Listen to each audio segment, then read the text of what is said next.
And a good Friday evening, everybody. We have been here all day today, and we are here again tonight on a Mac Files late night, lights out, war room update on Israel. And there's a lot to talk about tonight, and we're going to talk about it in no uncertain terms. And let me see here. Let me get that off there. I'm going to go dark so we can do some things. It's good to see everybody tonight, and as we always do, we bring the cowboy hat out for these events because I'm in a cowboy mood tonight. I'm ready to do some cowboys and Hamas.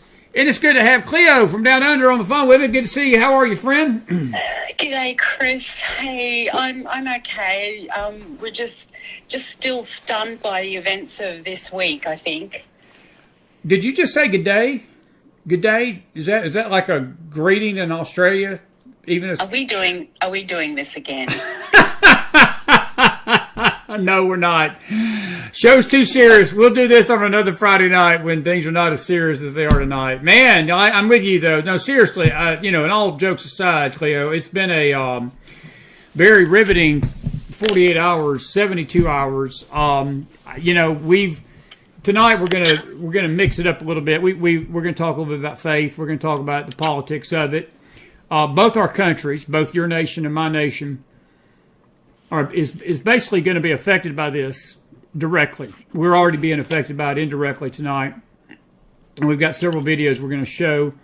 I want to ask you a question, though. When you heard this news, we went on the air Friday morning. I talked to Patriot today, and him and Terry were awakened at 6 o'clock in the morning, and NorCal woke up and said, "Chris is on," and Patriot says, "What the hell?" Said, "It's Saturday morning. What in the world's going on?" Him being on at 6 o'clock in the morning on Saturday, and they didn't realize what had happened. I talked to Chris Solomon today. Chris and Kim had been out of the country. They were not aware of what's happened. So I think the world at large is beginning to hear and take note of what exactly happened, Saturday morning. I want to clarify a few things. And I think I've probably misspoke a little bit on the dating and time, and I want to just sort of set a stage for this. Saturday marked the end of the Feast of Tabernacles. Yom Kippur, the Jewish holy day, was actually September the 25th. And following Yom Kippur is a 7-day festival, 8-day festival called the Feast of Bush Sukkot. And that was the end, the 7th. The interesting thing about the attack, though, was the 7th of October was the 50th anniversary of the Yom Kippur War of 73. And both wars had a lot of similarities to them because they both were surprise attacks. The Israeli intelligence agencies tonight are being mum about what they knew and what they didn't know. And I've got a funny tweet from DC Drano as to why the Biden administration didn't know that this was being planned. But I want to get your sort of initial take on how you felt when you heard the news, because this is I felt like it was a spiritual earthquake, literally, Kleo, in the spirit realm. I did. I just felt something went off. And I just feel this, I almost feel like I did after 9/11, that there was no coming back from this. And I almost felt the same way about January of 21. And I don't want to get into that. I don't even want to use the term. I felt like what happened in 21, really November of 2020, was a point of no return for this nation. And I think we're seeing the evidence of that. That's my take on it, my 2-cent take. I got a lot more takes on it tonight. What was your feeling when you heard the news that Israel had been attacked like this? Yeah, I was grieved, shocked, obviously, but grieved, really sad, weeping. I knew it wasn't just the ordinary kind of stuff. It was something more. Didn't know quite what. I think it was daytime because we're 13, 14 hours ahead of you. So, we were seeing the news unfold during our daytime. Very shocked. But, also just preceding that, someone that I kind of pay a little bit of attention to, not a well-known YouTuber, but just a pastor's wife that lives a couple hours north of me, just had such a feeling of urgency for the church, just such a sense to get our act together, to fill our lamps with oil, just stop mucking around, stop mucking around. The days are serious. And within a very short amount of time, this happened. So I kind of, in the context of my faith, I'm not, we shouldn't be surprised, but, this did seem to come from left field. We didn't expect it. We're human. We're taken aback. These are things that don't enter our heads. What people can conspire to do, we would never think of. Yeah, I'm with you. We never thought. And again, it caught me off guard. I actually didn't know what was going on. When I woke up Saturday morning and I was watching the TV, I thought it was like a surreal thing. And then Patriot was telling me this day, and he said, Chris, he said it was funny. He said, I was joking with NorCal, and then I realized after we started listening to you and John McTernan that something really bad had happened. And he said Twitter just lit up like a Christmas tree, and these reports started coming in. And Kleo, we're 48 hours removed from the initial attack and onslaught of this, and there's a picture developing tonight, a narrative that this was not an attack per se even on Israel's military complex. This was an attack on civilians. Hamas basically took its vengeance of Israel, and I believe Iran's behind it. We're going to talk a little bit about that tonight. But most of what they were doing was targeting civilians. They were targeting women, they were targeting children, they were targeting the elderly, they were targeting families, they were yanking kids from families, going into homes, kidnapping kids, kidnapping husbands. I saw a video tonight on Hannity. There was a wife being yanked in a car. He was being carried away. They were riding her around on a motorcycle, carrying her away from him. They were separating these families. Kleo, that's exactly what they did during the Holocaust. If you've watched any documentaries on the Holocaust, that's what the Germans did. They would take the kids and yank the children from the mom and dad. They would yank the children and separate the families. Because, see, look, that's an emotional... That's emotional terrorism right there, because, I always had a saying with my children. I said, look, whenever the day comes that they come to get us all, they're coming to get all of us. They're not just going to come and get one of us. We're all going together. And that's just not how, unfortunately, the lives of many of these people ended, because Hamas was so cruel in their butchery that it was emotional terrorism along with physical terrorism. And then we're hearing reports tonight, even Bibi Netanyahu said that they were literally handcuffing children, shooting them in the back of the head in front of their parents. And I don't doubt that. That's the savagery of these bastards. And that's what they are. They are bastards tonight. And I look, there's a spiritual component to this. There's a political component. There's a military component. And I get the need to pray for Hamas and pray for these people that their souls get right with God. But Kleo, these people have almost reached the point. It's like, to me, it's like somebody's taken the mark of the beast. They have sold their soul fully over to violence and hatred of Israel to a point that they're living by the sword. And the way I look at it tonight, and I know this sounds cruel, I was watching a lot of commentary tonight, and most of the people that were talking agree with what I said earlier today. If you live by the sword, you die by the sword. If you put a terrorist organization over you as your government, they're the governing body of your Gaza Strip or your Gaza City, and they go out and do this, what they did to Israel. As Bibi said today, they didn't ask for this war. This war was brought to them by Hamas. And you know something? They're damn well going to finish it. And they need to finish it. And if I'm in Gaza City tonight, I would be getting my ass out of there, and I'd be getting it out quick, because the Israelis are coming, and hell's coming with them. They're already cutting the water off tonight. The electricity's gone. There's been explosions. And all hell's about to be unleashed on Gaza. And it's not anybody's fault but the Palestinian terrorists. I'm going to get to that more in a minute, because there's a lot of Americans tonight that's blaming Israel for it, Kleo, and there's a lot of religious leaders blaming Israel for it, and there's a lot of political leaders blaming Israel for it, and they're not the fault. The fault is in the Hamas terrorists. They're not militants, CNN. They're not militants, Fox News. They are terrorists who unleashed a war on Israel. They started it. Israel's going to finish it, and Israel's got my backing. What say you, my friend? Amen. And, watch the language. They're using subtle language like, we stand with Israel. We stand with, the innocent people that were butchered in the occupied territories. So they're subtly, like the UN are calling it the occupied territories. They're subtly saying, well, it wasn't Israel's land. Right. And so there's a lot of subtle messages amongst politicians, amongst even church people. I'm getting a little grieved, because people are saying, this is unacceptable. Over here, we're having media and journalists and politicians telling Israel to show restraint and a proportionate response. What's proportionate to watching children murdered in front of their siblings, tortured, paraded around, the elderly dragged from their homes and shot or paraded around, humiliated? What's and you know, unthinkable things, limbs being broken. I mean, young innocent people.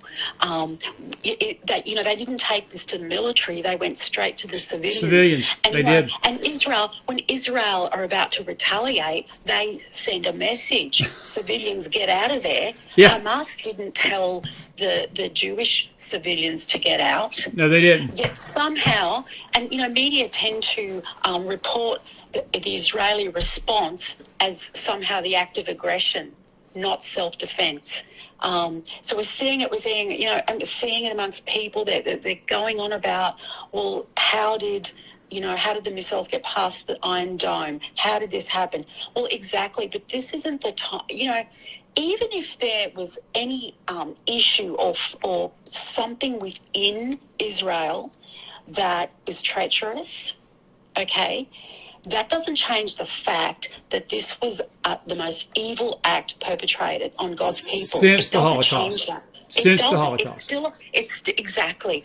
And there needs to be a response. Now, people are saying, oh, Israel's just the new Ukraine, it's fake. It's not fake. I have not seen images coming out of Ukraine like I saw coming off people's mobile phones in the in Israel. And also, if you go into, don't do it, but the Hamas telegram rooms, they're telling their people, what kind of people tell their own people to go into Gaza, knowing that the Israelis are going to, bomb them? They're using their own people as human shields.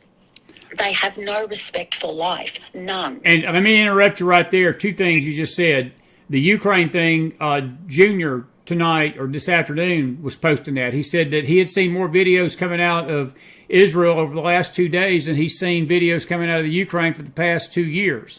And, exactly, and again, it makes you wonder the validity of the. We don't want to get into that tonight because it's not about Ukraine. Yeah. But it is amazing that Zelensky comes out and tries to equivalate what's going on in Israel, what's going on in the Ukraine, which is bullshit. It ain't even remotely close. But the other thing you just said is interesting, too, at the end there, is that the world is blaming Israel, and they're saying that they're occupying territory as if Israel, again, could have... If Israel wouldn't have been occupying the Palestinians' territory, the Hamas terrorists wouldn't have went and killed nearly 1,200 Israelis. It's actually about 1,200 dead now, 2,500 injured. But we want to make it clear tonight, like I did this afternoon, those territories are not occupied, Kleo. That's Israel's land. They won it in Arab wars. It's their land. If there's an occupier, it's the Palestinians. It ain't Israel tonight, correct? Absolutely.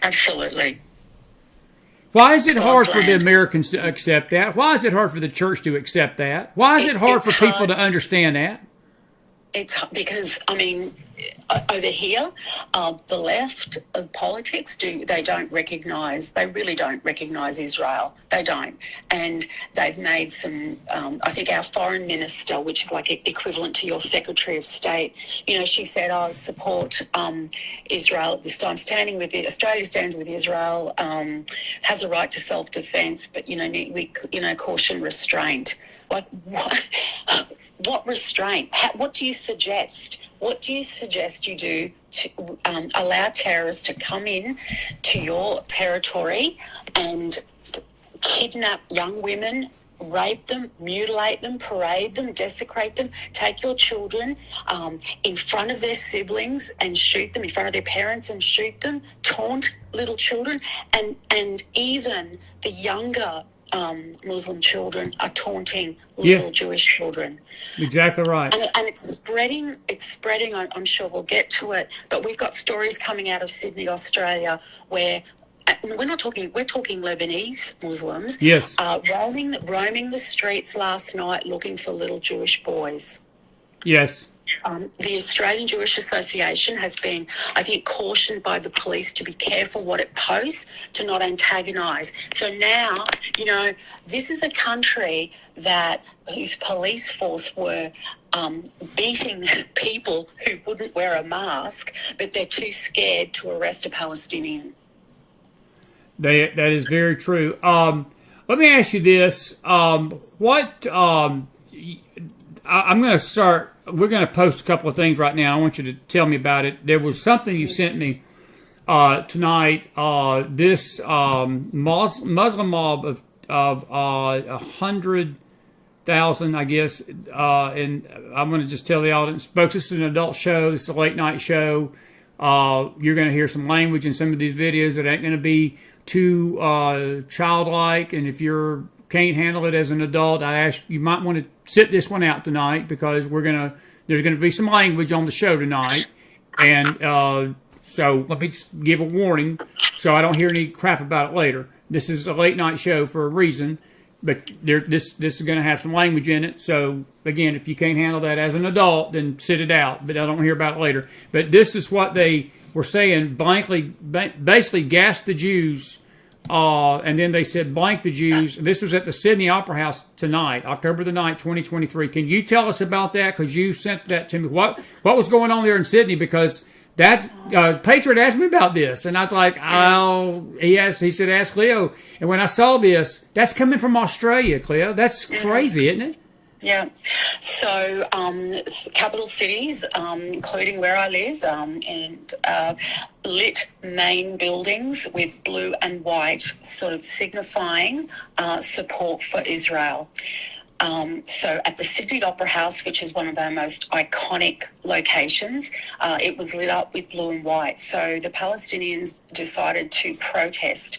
It was not a peaceful protest, as you've got footage of that.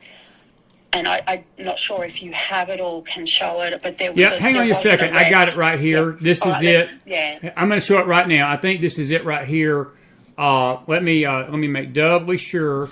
You sent it to me by email. Let me make doubly sure I've got it.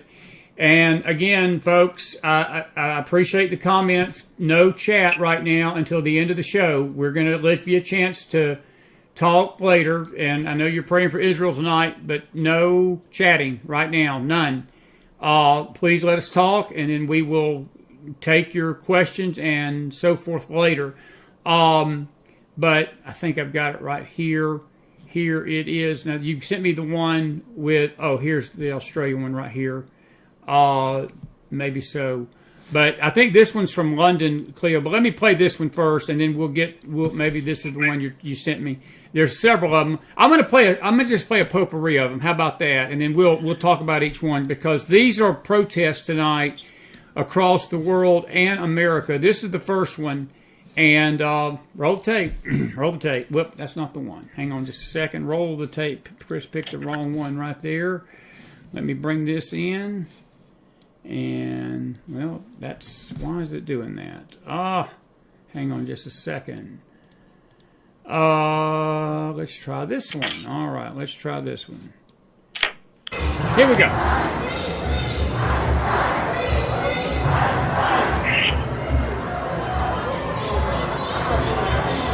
That looks like London there. I think that's either London or New York. All right, and then that's one. And then there was another one. I'm trying to find it here. That's a JPEG file. Well, I must have misplaced it. I can't get this one to play for some reason. This is a 59-minute clip. I thought this was the one that you sent me. And, wait a minute. This is the one. All right, here it is, folks. This is the one from Australia. It's going to show you the same meme I just sent you.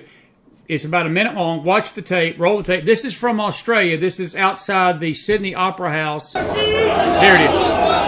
That's the one, Kleo.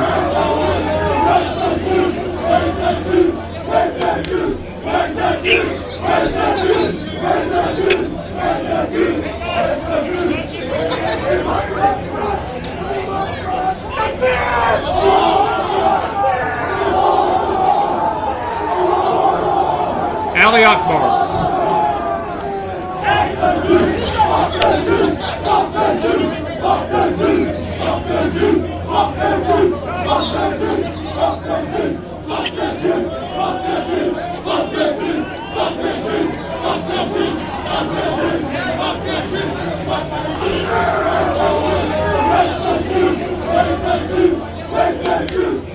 And that's basically how it goes on for almost a minute, don't it, Kleo? Pretty much it's the same thing. They just said that over and over. Gas the Jews, F the Jews. That's from Sydney. Did you expect something like that down under? Because that's a No, lot of Palestinians. no. That was a lot of people outside that opera house in Australia, friend. A lot. As soon as we heard that the buildings were being lit up, we kind of just thought there'd be statements, condemning and disappointment, but nothing like that. And just to clarify, Sydney has the largest Jewish population in Australia. The Jewish community are a beautiful, quiet, productive, law-abiding community, and that's the Arab community. Well, not every. Please understand, there are a lot of Muslims that do not behave like this, but this group, this mob, were free to do as they wished. And you notice, if you can see on the steps of the Sydney Opera House in that footage, I don't know if you could see that line of policemen just standing there. Yeah, I do. Just watch it. I've got Just another watch it. picture up of this where they're burning the Israeli flag. Looks like that's the Israeli flag in the middle of them. And I see the police, and there was an interesting thing you noticed about them. Tell us what you saw about the police, because that was interesting, wasn't it? Well, there is footage there was one arrest. They arrested a Jewish businessman who was he hadn't even unwrapped it, holding the Jewish flag. And 6 police pounced on him and took him away with a charge of breaching the peace. Wow.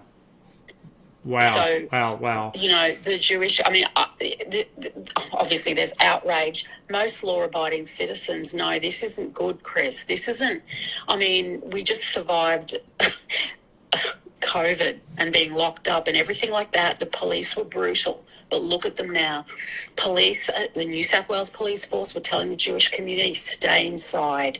Don't go near the Opera House. Now, they're feeling that, this is like, children or grandchildren of Holocaust survivors were told that's how it started.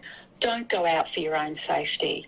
Yeah. That's what's upsetting. Why should the peace-loving Jewish community who've done nothing wrong, they have to stay inside, but these people are not charged with breaching the peace? Well, and That's not Kleo, a that's the peaceful hypocrisy protest. of the whole thing. And again, we're just touching the surface of this tonight. There's so many videos exactly. out there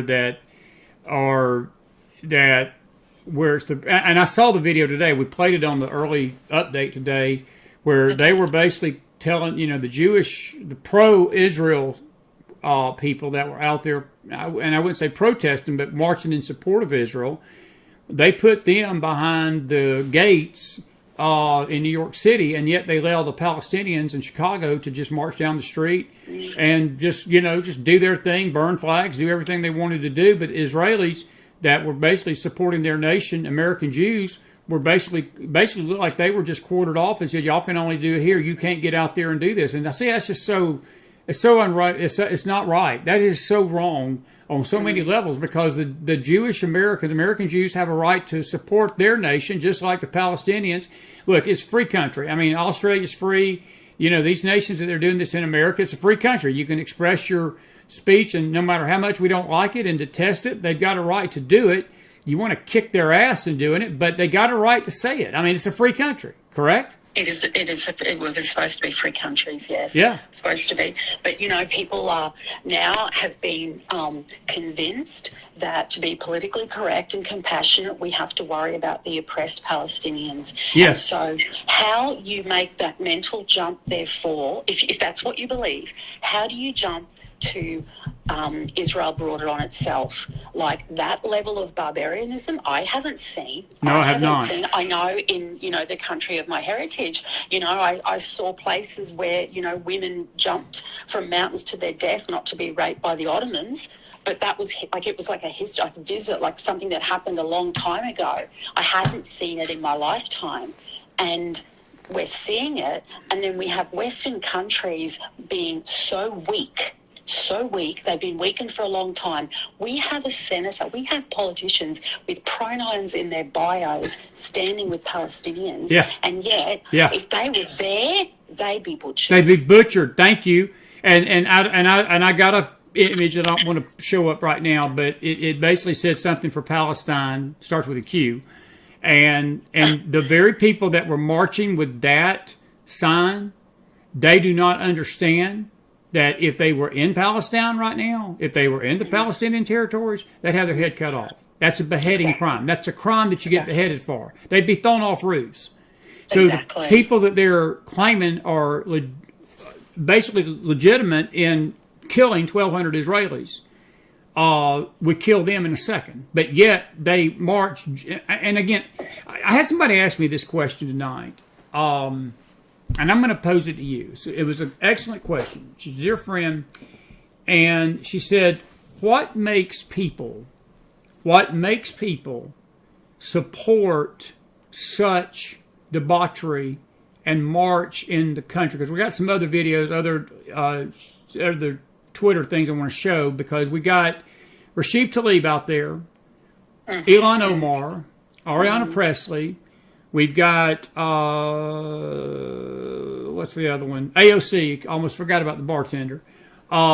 We've got other Democratic leaders tonight that have been silent about the treatment. You've got Bill Clinton and Barack Obama. They have not said one word today, not one thing about. I think Obama tweeted, and what did he say? What did he say? Oh, hang on. I only remember the responses, and people are so disgusted because, these are the people that really contributed to this happening. They did. They did. So, I'm sorry. I've got to make sure I'm not looking at parodies.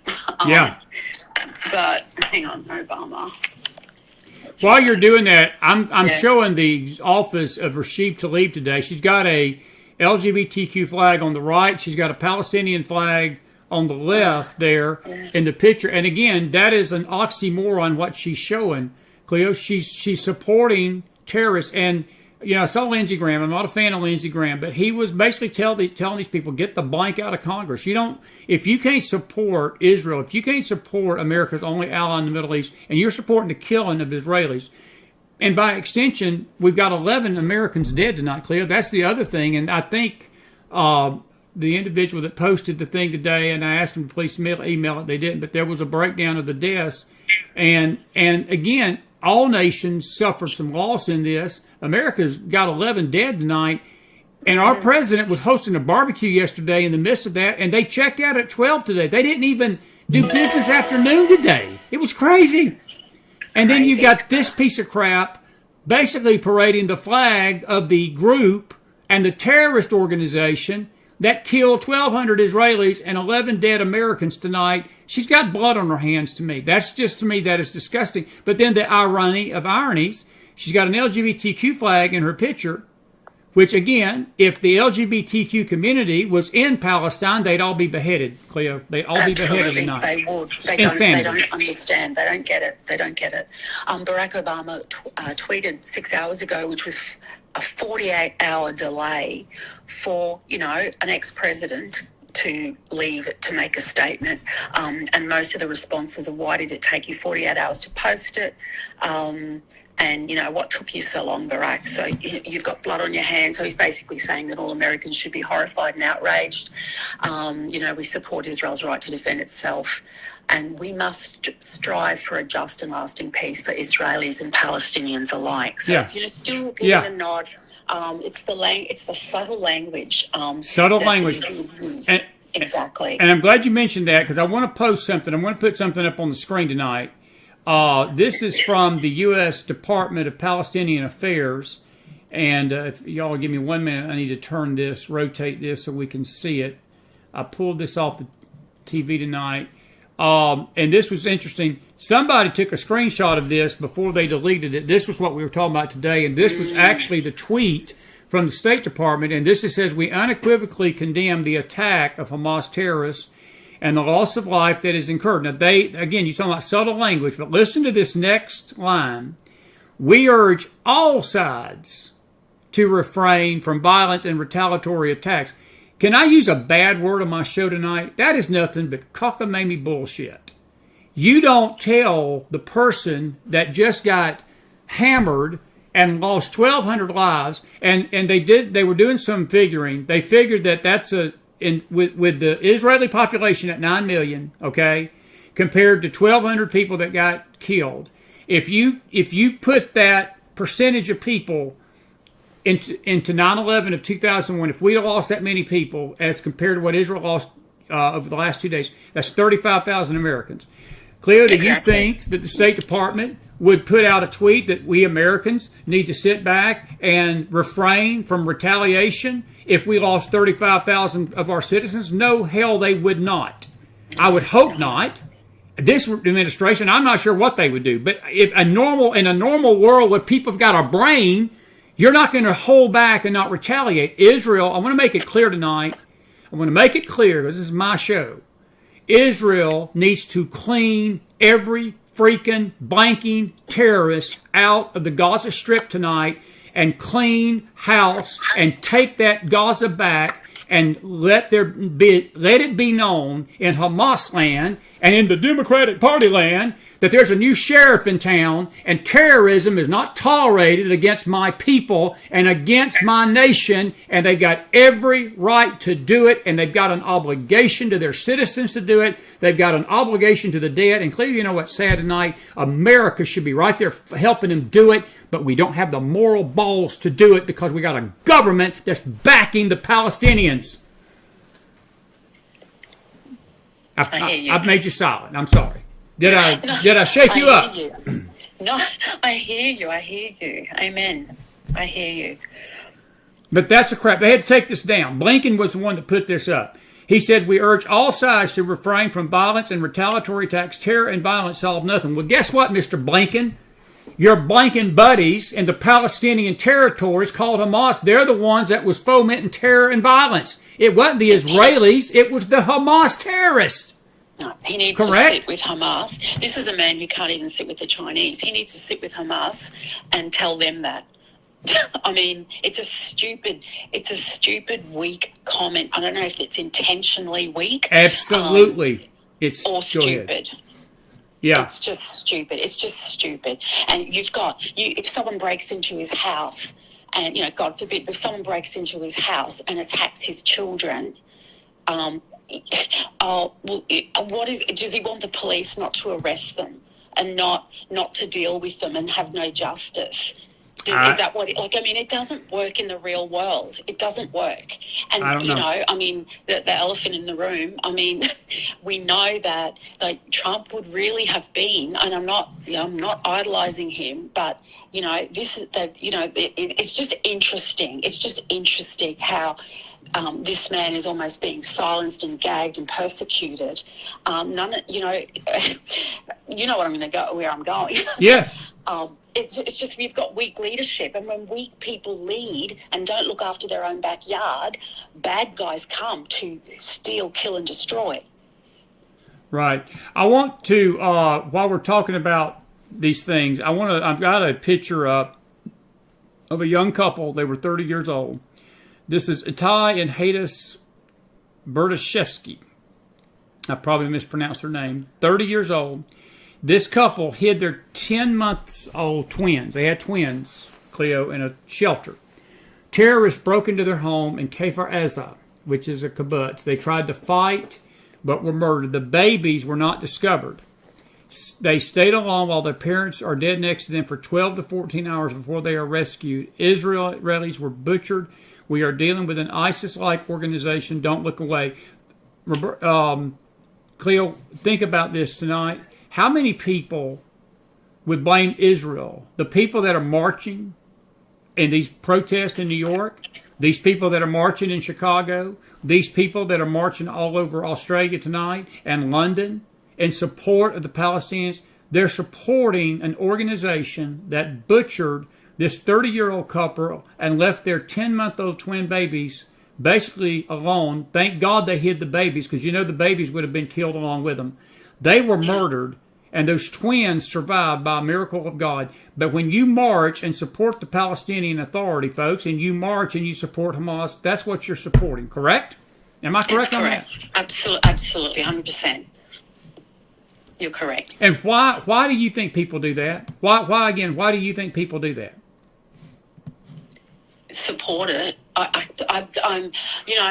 There's an intellectual arrogance. They've been led to believe that, they're somehow intellectually superior, that they understand the world events better, and they're not sucked in by some, couple of 1,000-year-old biblical narrative. And there's been this arrogance, this subtle, what I call dinner party anti-Semitism, where everybody sits around in Western countries and thinks that they know better, and that all of this Middle Eastern stuff is just because bad decisions of the past of the West, and so we have to now undo it. Does that make sense? Totally. I'm glad you brought up the anti-Semitism. Let me do a few more things about this, because I want to go to the anti-Semitism next, but I want to talk about this for a minute, because your Sky News reported this earlier this evening. Fox was reporting it. Gateway Pundit. We got several stories. Folks, I encourage you, by the way, the MacFiles.org. If you go there, click on our Telegram link. We've got a Telegram war room, and we've got a ton of stories relating to this that we posted this afternoon and tonight. But Hamas, Kleo, again, this is what people are marching to support. They've warned that it will begin broadcasting the execution of hostages if Israel targets innocent civilians by continuing to bomb the Gaza Strip. I mean, I'm not laughing at that because it's funny. It's sick, because these bastards targeted innocent civilians. This was not a war, Kleo. Again, this is what's so disgustingly demonic and debauchery about this.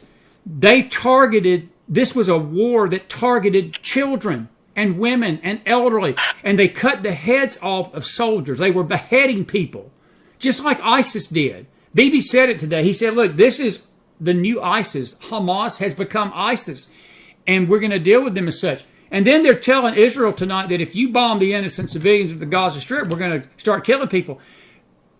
You have to shake your head. You have to shake your head at the insanity, but that's demonic control right there. That's demonic. And that answers the question of the individual that asked me today, what causes people to support an organization like this? It's nothing but demons.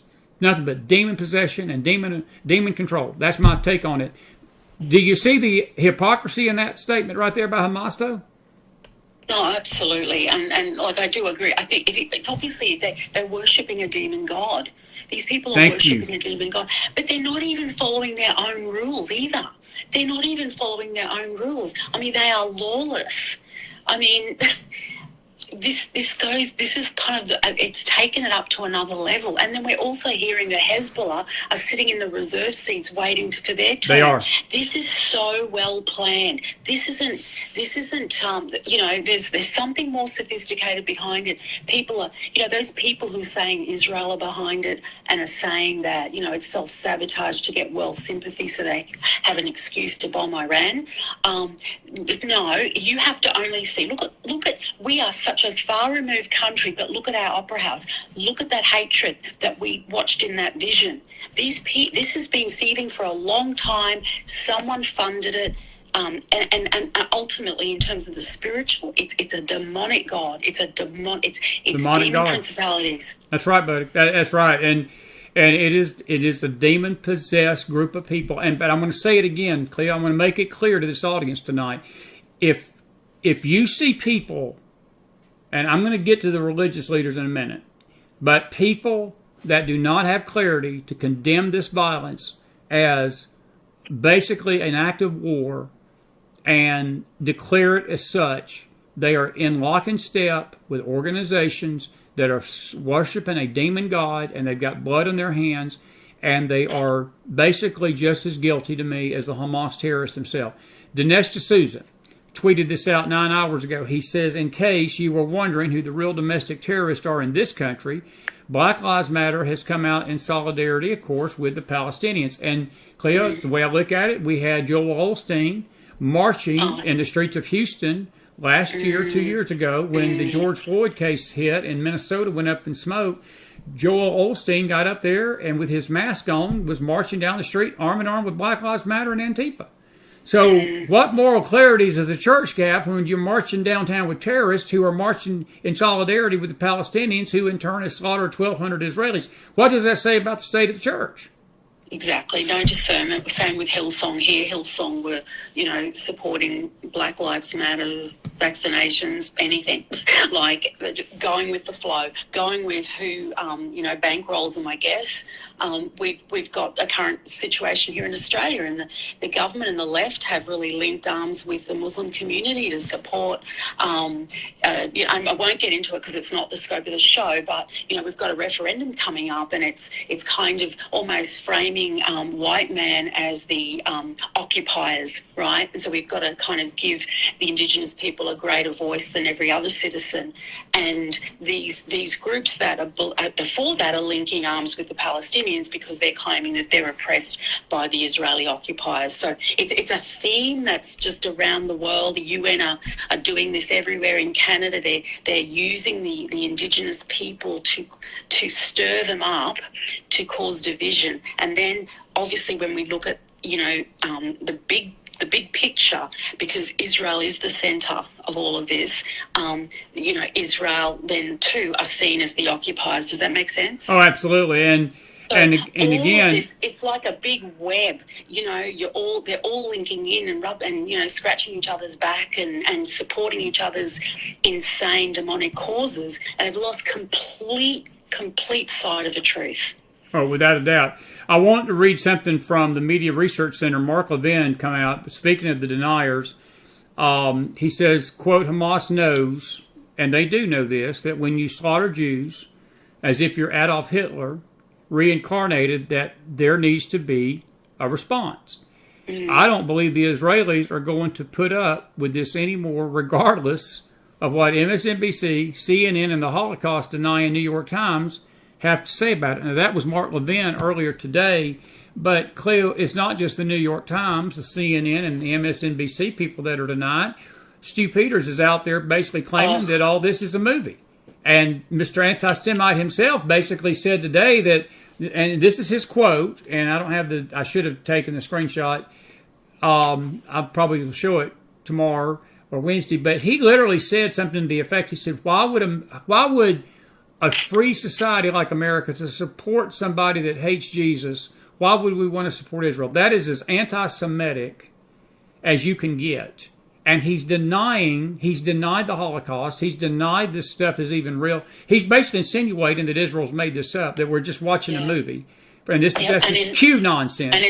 In the last hour, Stu Peters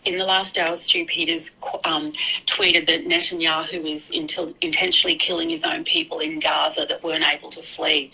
I mean, how people can give any credibility to this man and follow the tour that he attends, and give him views on his. I have no idea. Let me tell you what they did, Kleo. Let me tell you about Stu Peters. He's the snake venom man. He was the source of this bullshit story 2 years ago that they were putting snake venom in our water. Yeah. He was the one that. But let me tell you something. Christians were sharing that all over the place. No, Christians were sending you the videos. They were sending me the videos. McDonald, you're wrong. I remember talking to Brad Johnson about this. Brad left me. I think he liked to cut me off as a friend when I asked him about it because he was laughing so hard. But he told me, he said, Chris, that is so insanely stupid to believe that they would be able to do that. He said the amount of snake venom, first of all, even to make one water system impure, it'd have to take 100 gallons, hundreds of gallons, thousands of gallons to do it. He said they ain't got enough snake venom in the world to do that. But then Stu Peters was saying that and then selling water purifying kits along with it. But it wasn't Stu Peters that bothered me, Kleo. It was the dumb blank Christians that was sharing it out as gospel truth. Correct? See, that's what scares me. Because, see, the anti-Semitism is not just running through the New York Times and the MSNBC and the CNN bunch. It's running through the church tonight. And a lot of church people are passing the same stuff off as anti-Semitism, and they're pro-Palestinian. They blame Israel for this tonight. And then Stu tweets out that Netanyahu's killing his own people. Let me tell you something. Stu is no better than those Hamas terrorists to me. He is no better than those Hamas terrorists. What say you? I look through his tweets and I'm just disgusted. It's just really, really it's just deflating to look at how many people are actually liking the stuff that he says. I mean, he's even gone so far when people post photos of, you know, the young people that were, you know, we don't know, missing, assumed murdered. He makes a sarcastic comment, well, gee, they all seem to be attractive. Well, if you've ever been to the Middle East and seen, you know, women between 20 and 30, they are attractive. You know, he's making out that they were just intentionally almost using actresses to pretend, you know, that they were, you know, they're just screenshots of people, random people, to get sympathy. You know, I mean, I saw the video of the mother of the German girl who was, you know, they broke her limbs and, you know, the rest of it. I saw the mother pleading. She wants to find her body. And more than that, I have friends who have family in Israel, and we're not getting media reports. We're not getting the Stupidities reports. We're getting the family testimony, real people sharing the atrocities. Doesn't seem to be one person that doesn't know someone missing or dead. Do you, let me play a video real quick, this is from a guy, and I think Laura Loomer maybe posted this. Somebody posted this off Twitter tonight. It's a chilling statement. This is in New York City today, or this evening, during one of the protests. I'm going to turn my volume on. I want you to listen to this video very carefully. This is a threat to America, because this is what we're going to talk about next, about where does this go and how much of a danger your country's under and mine tonight from this. But I want you to listen carefully, our audience, to this video. Watch this. We're done being tortured and hurt and judged. This is the correct religion. This is the religion that all of humanity needs to be upon, of Islam. And we will not stop until it enters every home. So I want you to repeat after me. I want to hear it in every single district. It should tremble. Brooklyn should hear it. The Bronx should hear it. Queens should hear it. Say it as if the Ummah depends on this, my brothers and sisters. La ilaha illallah! La ilaha illallah! Muhammadan Rasulullah!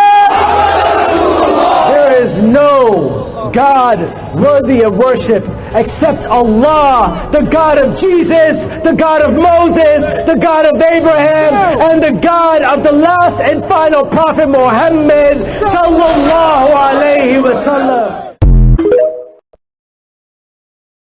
Let me turn my mic back on. That was not in Amman, Jordan tonight. That was not in Saudi Arabia. That was not coming from Tehran, Iran, Kleo. That was not coming from any of the other Arab countries tonight. That was coming in good old New York City during a pro-Palestinian march tonight. That was in there. Now, I know a lot of people out there are just rolling their eyes and saying, oh, that's just a crazy coup.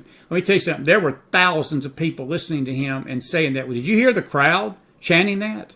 Yeah. And the question I've got, and I want to post something else, because Benny Johnson, another great Twitter guy, he posted this video, and he took a picture today of the crowd in New York, and there's four guys right there that look like, I mean, they literally look like terrorists. And his statement was, do we understand that we're being invaded? Do we understand how many people have come across that southern border? Do we understand how much danger we're in tonight? Because, Kleo, it only took 19 of these guys in 2001 to bring 2 towers down, a Pentagon down, and basically destroy a plane in Shanksville, Pennsylvania. This is in the good old U.S. of A. tonight. That guy was chanting. That was a loud roar that went up, and I don't know what they were saying in Arabic, but basically probably it's Ali Akbar, and they're basically saying they will not stop until that religion dominates this country. That's their goal. They want Israel off the map. They want America off the map. They're among us tonight. How dangerous do you think, how much danger do you think we're in tonight? Oh, you know, I pray God's protection. There's a risk. That border's been opened. We don't know who's been flooding in. It just takes one or two. It really does. It doesn't, you know, there is a kind of a belief that there are probably sleeper cells there right now, and they've been very patient. They're waiting for their cue. Do you, when you heard that Hamas was looking for a ceasefire today, what was your thoughts on that? I only just kind of heard that. I'm always just wondering what the angle is. I mean, people that do what they did, how can you trust their word? Well, I'm be honest with you. I don't think they've got a right to call the ceasefire. They're the ones that started this. Well, but I think that's almost the psychology of it. Calling the ceasefire makes it look like you were the victim, not the aggressor. Yeah. You know, we're the peacekeepers, not like Israel. And I mean, they're the ones that are telling their people to go to Gaza, and knowing that their own people will die. Yeah. Chris, it takes a lot for you to get busted off my page on a late night lights out, but stop smoking the weed. Stay off the weed. Stay off the meth. Okay? That's all I got to say to you, buddy. People like you disgust me. People like you disgust me. I'm just going to be honest with you. Anyway, a couple of other things, and then we're going to open the chat up for questions. The other thing that's sort of circulating tonight is that I want to read this tweet right here. I'm going to get your take on it because John McTurnan and I talked about this Saturday morning a lot. The Palestinian situation has been at the forefront of the Saudi Arabia-Israeli peace deal. This was a tweet from His Highness the Crown Prince, and he informed the Palestinian president that the kingdom will continue its support. This was just a few days ago. For the Palestinians, the kingdom is making every great effort to restore calm and stability to Palestine. We reported today that this afternoon, the Saudis informed our State Department that they had pulled out of the Israeli peace deal. And Iran and Saudi Arabia are enemies, Kleo, and I think that Iran, of course, we've not talked about this part tonight. We may not get to it tonight, but maybe another show. But Saudi Arabia, for whatever reason, has been spooked, and they don't want normal relations with Israel no more. But I believe that that's not so much a bad thing, because I do believe that was at the heart of this agreement was a two-state solution. And everybody that's ever tried to put two states in that area, judgment has fallen. You sent me something. I want to read it about the Feast of Tabernacles. It was very intriguing. And it says this. It says, the last day of the Festival of Sukkot, which is what this was, October the 6th. It was Friday before the attack on the 7th. Hashanah Rabbah is the day when the nations of the world pass before God and are judged. That's according to Jewish tradition. Do you believe that? And this is a tough question. It's an opinion question, and I know people are going to sort of flinch when I ask this question, because I believe that this was allowed to happen, Kleo, because God is not going to let Israel give that land away. That land don't even belong to Israel. It belongs to Him. It's His covenant land. Yeah, because God is not. Am I right on that?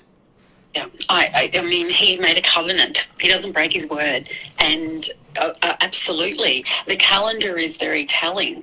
And I'm not superstitious about calendars, but it's so obvious. Yes. It is so obvious. And I queried my friend. I said, was this a Yom Kippur attack?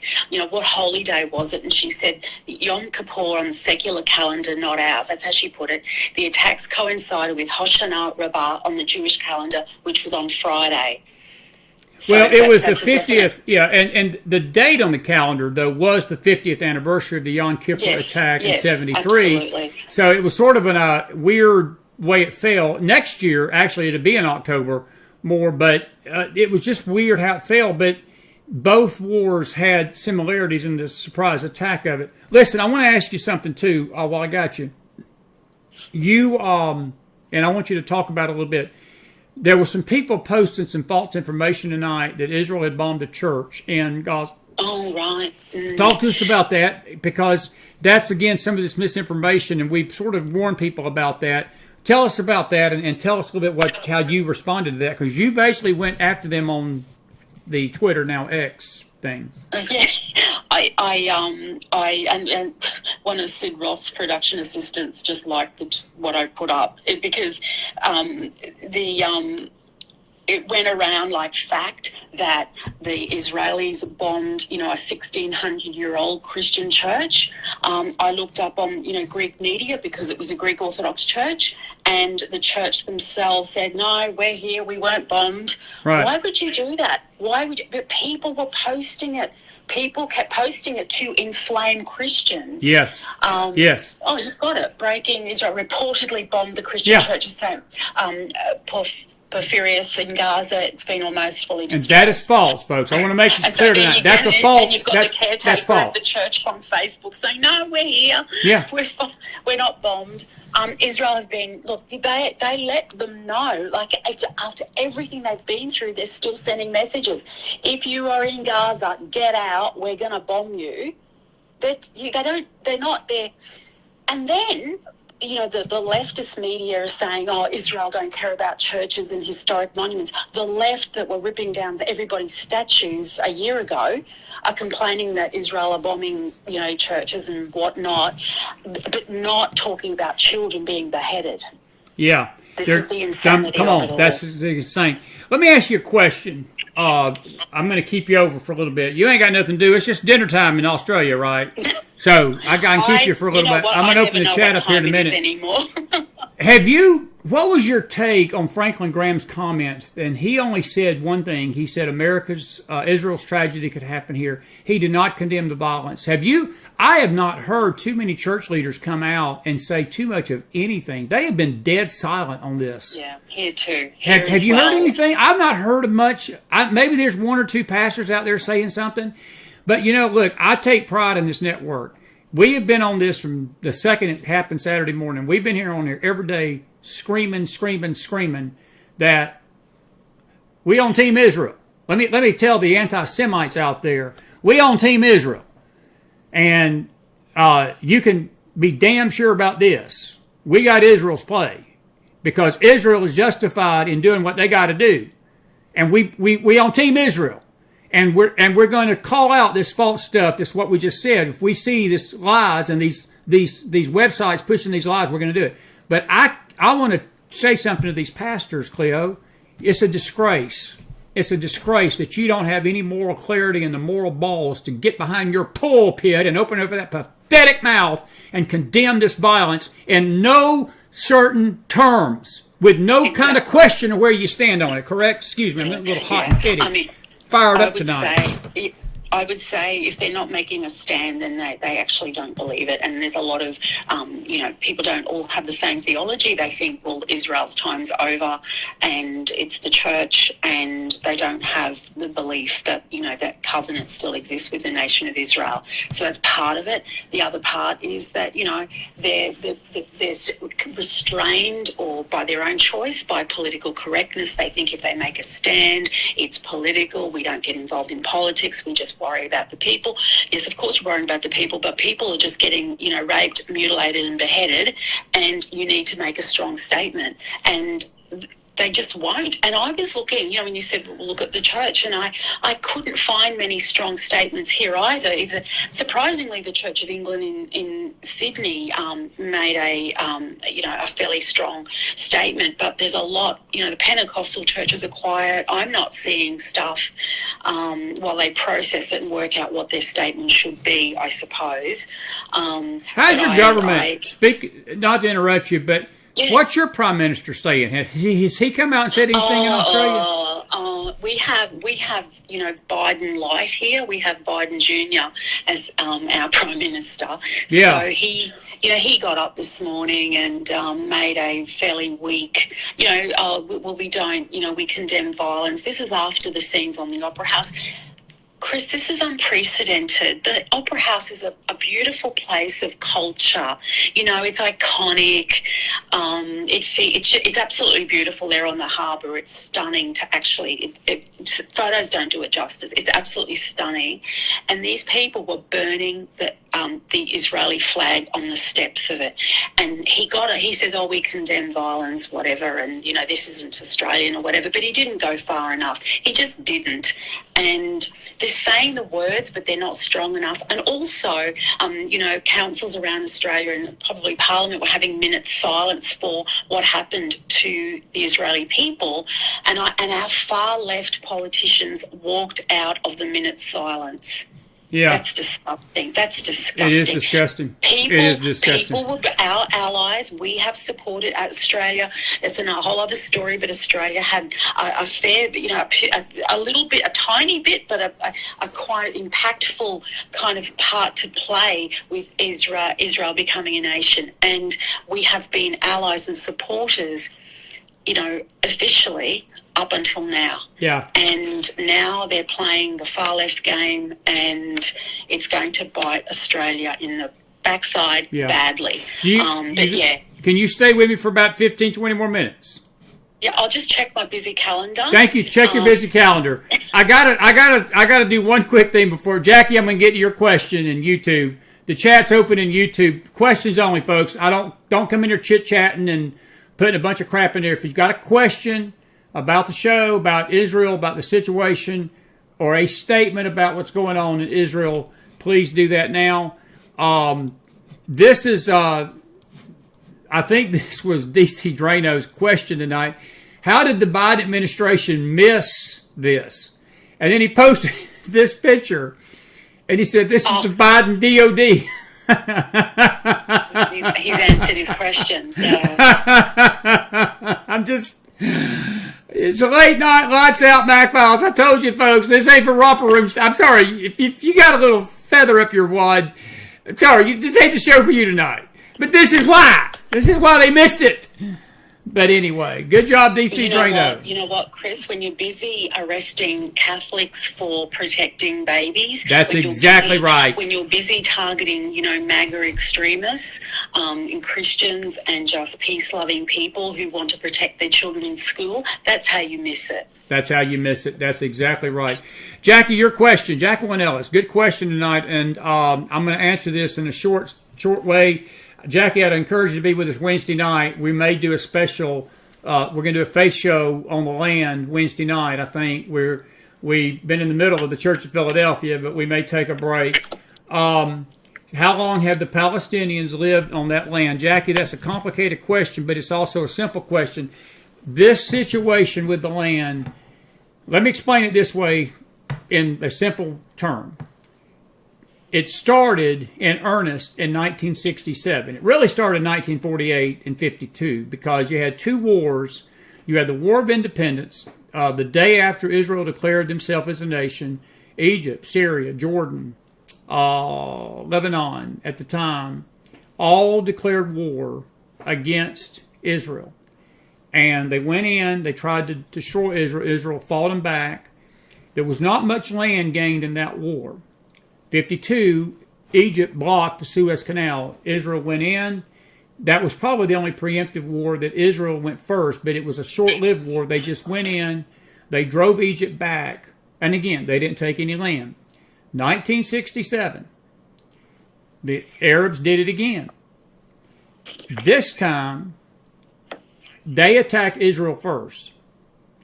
And Israel took a great deal of land. They took the Golan Heights, the West Bank, their lot that the partition of 1948 gave them, the British Balfour Declaration gave them, was very small. But they took some land that belonged to Arab nations, but they were attacked, and in the war they gained that land. In 73, when they were surprisingly attacked by Egypt and Syria, it happened again, and that's really where they got the Golan Heights, was 73.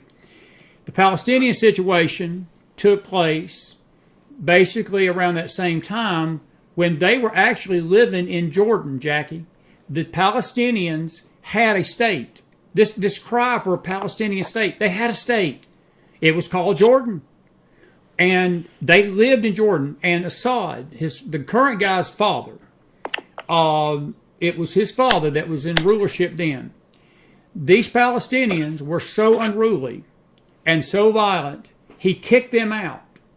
And when after the wars of 67, 73, 48, 52, the Arab world sent them into the Israeli territories as refugees. And they camped in that land.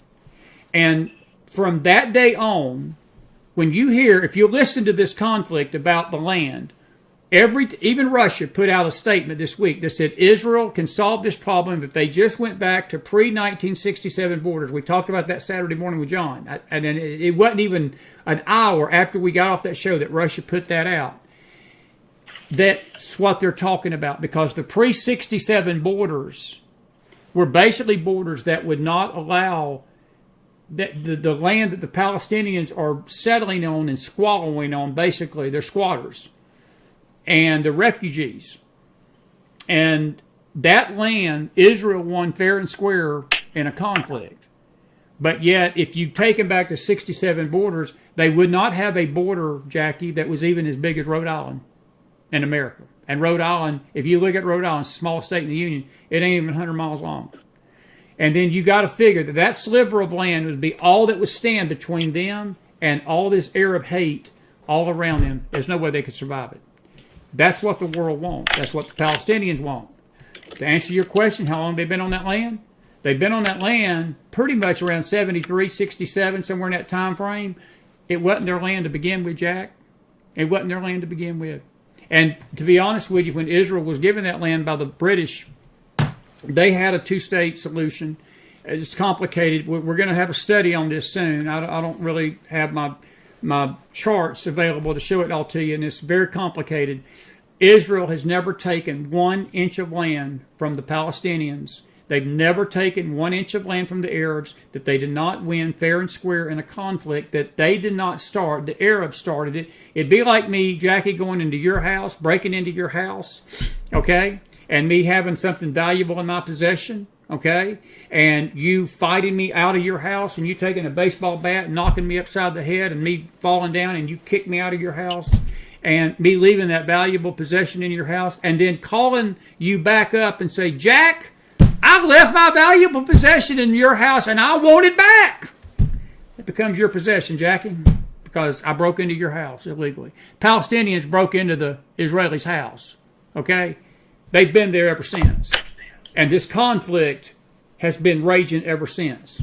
And I really believe truly that the Antichrist that's coming is going to solve it shortly for a brief season. And that's why Israel and the Arabs both are going to accept him.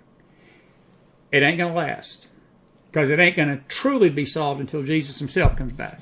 So I hope that answers your question, Jackie. I hope that answers your question. Let's see. Jamie Wright says, what has happened with the Saving Face aircraft carrier that's near Israel? They said it was on the way soon, Jamie. That's all we know tonight. That's all that we know. Anything you want to say Anything you want to say about that, Kleo? No, I only read the reports, it was the latest and greatest, and I think there were 5,000 on board, and they were headed there.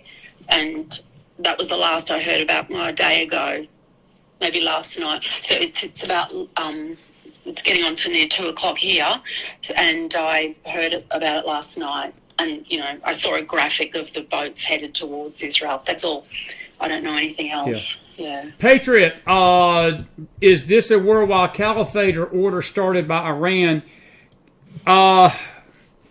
Patriot, Iran is one of many players. I will tell you this, and Kleo, I meant to run this by you. The Iraqi government tonight, I hate to be right all the time. It gets old. I told John McTurnan, did I not say this Saturday morning? I asked John, I said, what about Iraq, didn't I? I said, have you noticed Iraq's been very quiet about this? And he talked about that Iraq is basically being run by warlords.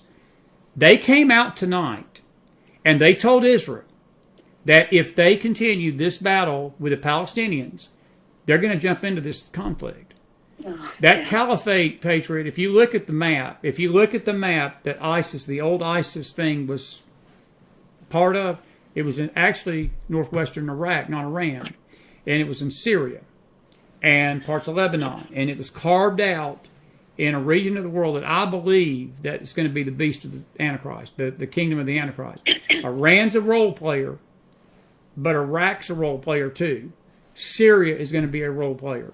Lebanon is going to be a role player. They're firing rockets from southern Lebanon tonight into northern Israel. Jordan's mixed because Jordan is one of the few moderate Arab countries, and Egypt, while there's no hostility toward Israel, they're not going to go to Israel's defense. I can tell you that right now. They ain't going to go to Israel's defense, at least not right now. The caliphate is more Iraq, Syria, and Lebanon. The Iranians, the enemy of my enemy, Patriot, is my friend. That's how things work in the Middle East. That's how things work in the Middle East. Now, Lisa Standifer's question I'm going to ask to you.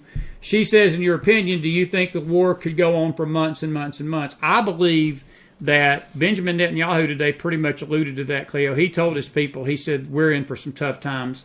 I don't think this ends in a few weeks. Like I felt something in this. This was different. There's been attacks on Israel before. There's been suicide bombings. There's been cafe bombings, bus bombings, school bombings. People here, you hear about somebody getting knifed, in the territories, a Muslim coming over, a Hamas person coming over and doing some kind of act of violence. This was an all-out assault. This felt different. This was a war. This is like another country attacking another nation. And it had Iran's fingerprints on it. This don't get settled in a few days or weeks, does it? No, it doesn't. It doesn't seem like it. This is a whole other level. This is not like anything they've seen. If you are in contact with people who are living in Israel, they're used to threat. They're used to knowing and sirens and whatnot.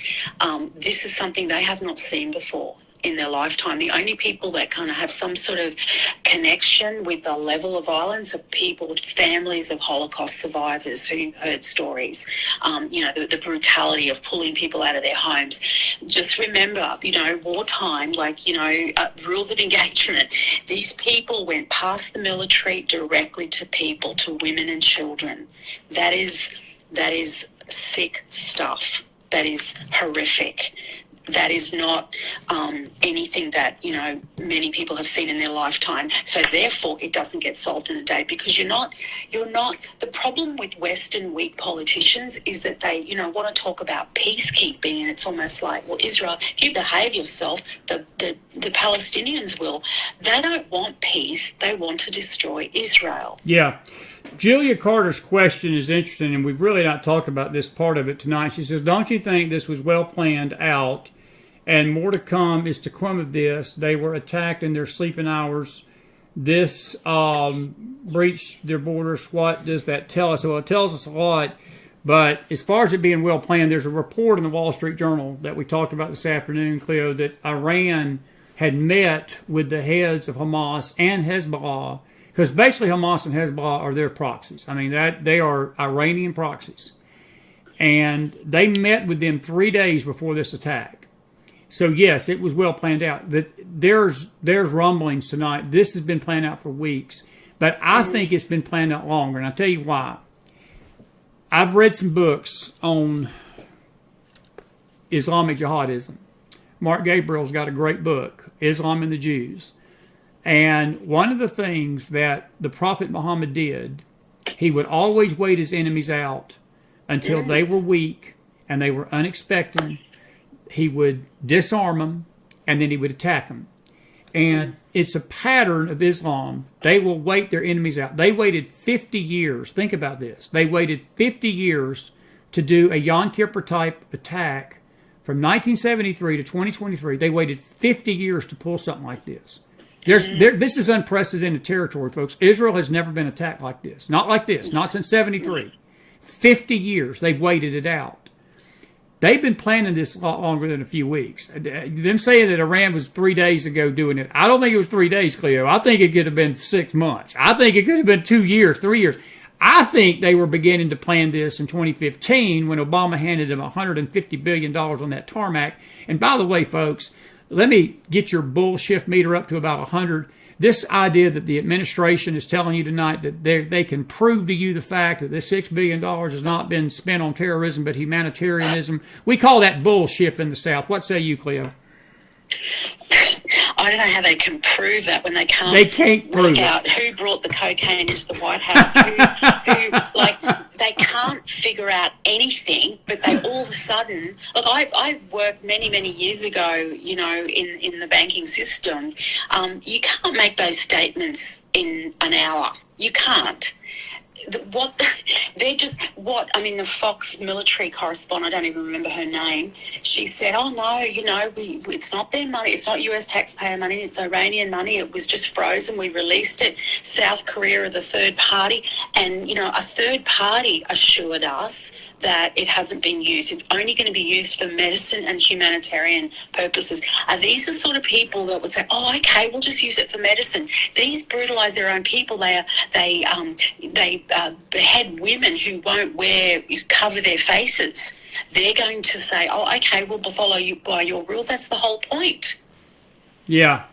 They don't. That's interesting. And also, I just want to say, I miss the mean tweet days because, you know, that was, you know, when the church used to get outraged about a mean tweet but are silent now. What does that tell you? Well, it says a lot. It says a lot. And what about the groups that have basically marched with Black Lives Matter because of injustice, and now they don't want to march with the Israelis who have been slaughtered like there ain't no tomorrow, Kleo? Where's all these, again, these church leaders disgust me more than the guy over on Facebook tonight saying the nonsense he said. But anyway, a couple of questions. Emelina, your question about Jordan, I'm going to check into that. She says she's heard that Jordan is suffering from some chemical odor, and she's asked whether the nations have been suffering. Look, folks, let me say this tonight.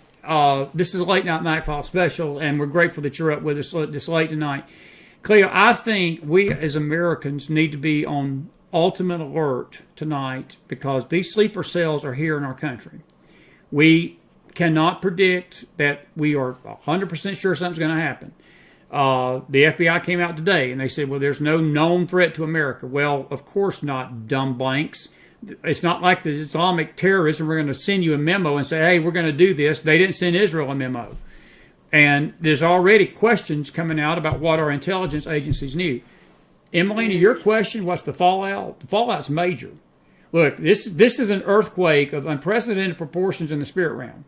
And the reverberation of this, because once Israel starts going into Gaza, and this is the wild card, Kleo, and I'm going to ask you this. Do you think they go beyond Gaza and go to Iran? Because you cannot truly retaliate for this without dealing with Iran directly. Because they're behind this, correct? Well, it would, Palestinians have no economy. They do not have an economy, that's right.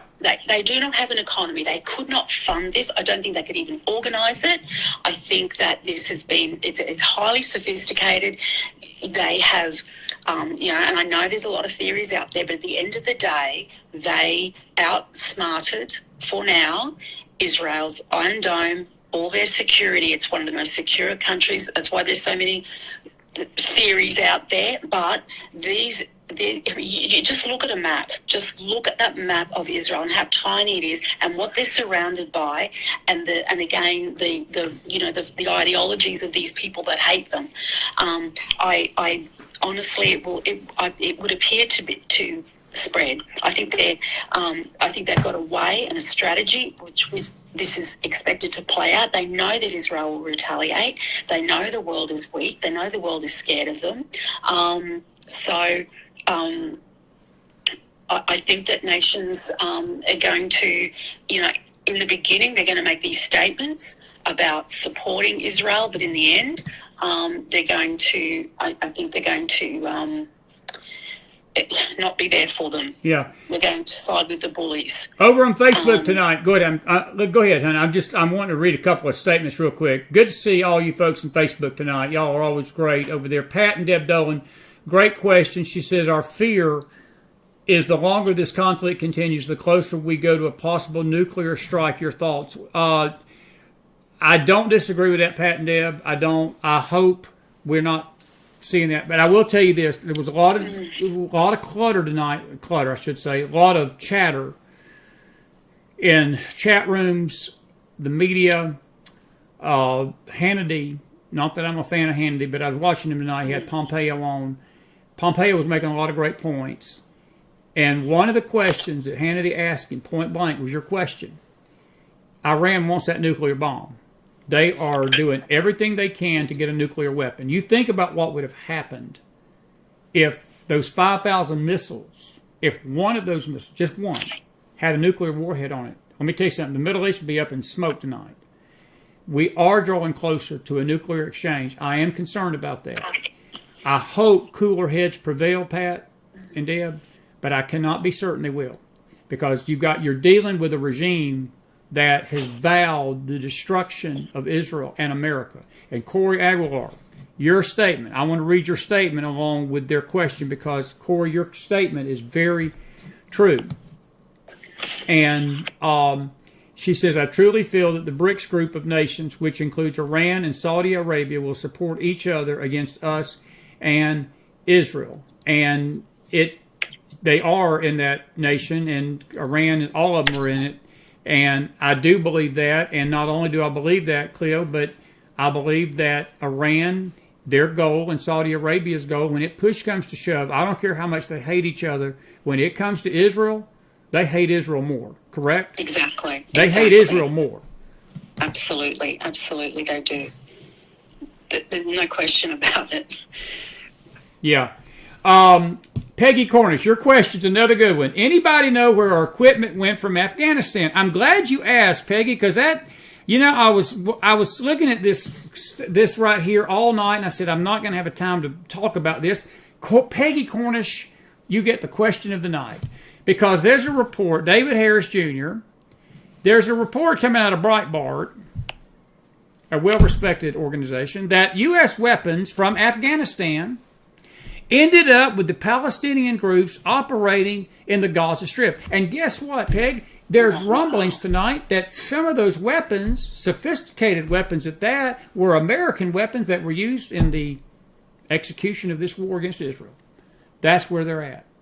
They were probably taken by the Iranians and other groups in Afghanistan when we left them and given to the terrorists. Have you heard anything about that, Cleo? Yes, yeah. I did.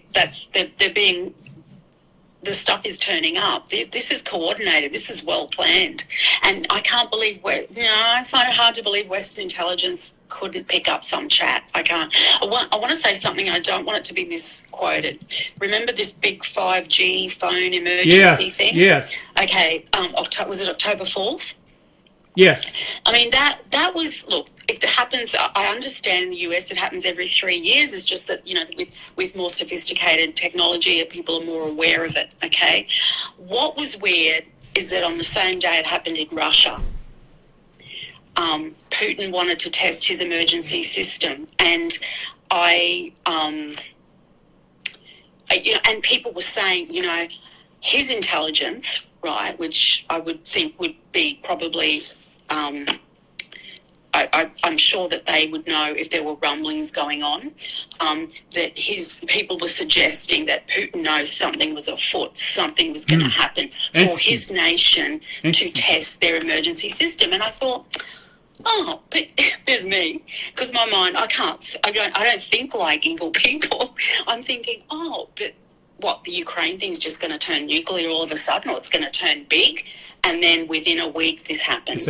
So I don't know. Like, I'm not saying, I'm just saying that it was really odd that Russia tested their system that day. Well, we tested ours too, and it makes you wonder if it was a test run because they were fearing something like Pat and Deb Dolan are saying tonight is a possibility. And it's scary. That is not a bad statement.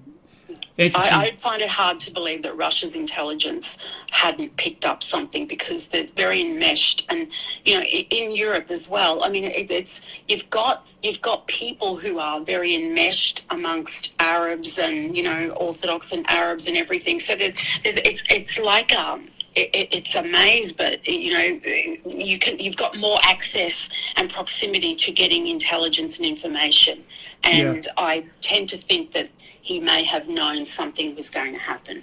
Pat Isaacs and Dennis Lloyd, one good statement, one good question. Dennis, I'm going to read your statement. He says, seems to me this opens the door for some great peacemaker to step forward. Dennis, look up. Your redemption's drawing nigh, brother. I'm telling you, this has got the potential. I don't know if this is it, but the potential, it could be something that's going to lead to a world conflict, and you're exactly 1,000,000% right.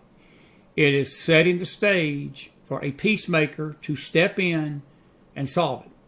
You're absolutely right. Now, we don't know times and dates and seasons, and we're told us not to set dates, and we're not even remotely trying to set a date. But I will tell you, I put it like this, Dennis.